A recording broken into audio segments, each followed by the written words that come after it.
Olá, amigos do canal, estou aqui para conversar com você sobre um ponto importante que está acontecendo nessa final de ciclo de soja, que são plantas morrendo, né? Ou reboleiras morrendo dentro da lavoura, e é isso que está acontecendo na lavoura hoje, né?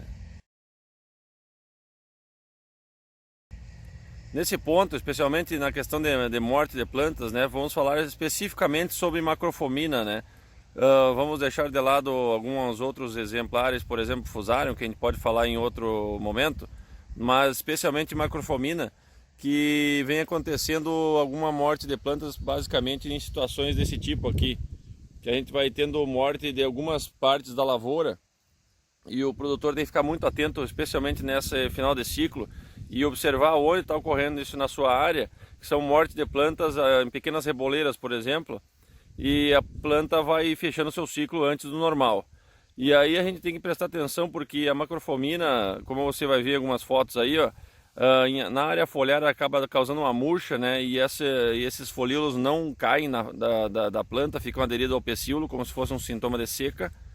E depois a gente arranca a raiz e na raiz a gente vai ver uma coloração acinzentada, né? Por isso que vem o nome podridão cinzenta. E aí, à medida que você passa o dedo, ela descola a epiderme da raiz e você vai ver inclusive alguns microesclerócios, são esses pontinhos pretos na raiz infectada. E isso vai fazer o que? Esses esclerócios vão permanecer no solo por alguns anos sem problema nenhum. E aí começam os problemas de manejo, né? Porque a macrofomina, a rotação de cultura praticamente é inútil para ela, porque ela infecta mais de 500 espécies de plantas. Inclusive tem muitos trabalhos, inclusive científicos, que já identificam macrofomina em zonas de mata, por exemplo, que nunca foram lavouras. Então é um patógeno bastante comum. E isso nos gera um problema, porque o manejo começa a ficar bastante complicado. E é só você imaginar que esse patógeno permanece no solo, e esse solo em monocultura ou até em pequenas rotações, o que vai acontecendo? Eu vou aumentando a população de macrofomina e vou diminuindo a biota do solo, a diversidade do solo eu vou diminuindo. Então os tricodermas vão acabando, os bacilos vão acabando e a competição com esse indivíduo macrofomina acaba diminuindo. E aí algumas coisas que a gente tem que repensar na lavoura de soja especialmente é o seguinte, que controle químico para macrofomina é inútil.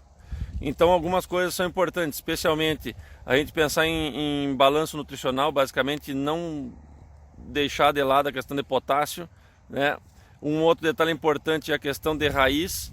Logicamente, se eu tenho uma população de macrofomina muito forte na superfície do solo, eu preciso fazer com que essa raiz desça para o interior do solo buscar água e nutrientes e consiga escapar. Tem trabalhos científicos que estão colocando, basicamente fizeram estudos de profundidade e a macrofomina predomina a 0,7 centímetros, 0,10 centímetros de profundidade.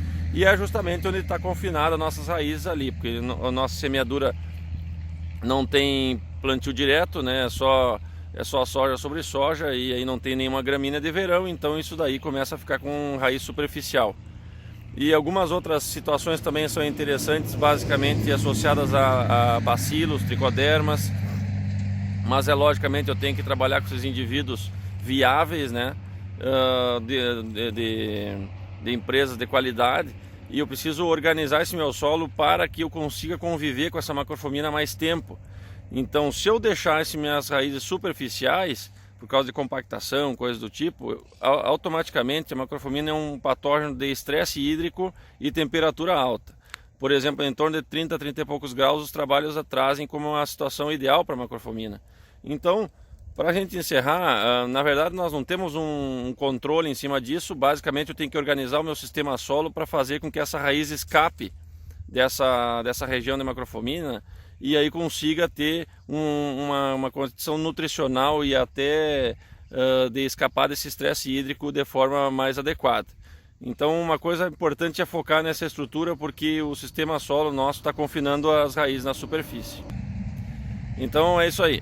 Não esquece de deixar um joinha aí, compartilha, comenta no canal aí, vamos conversando. Feito, um abraço, tchau.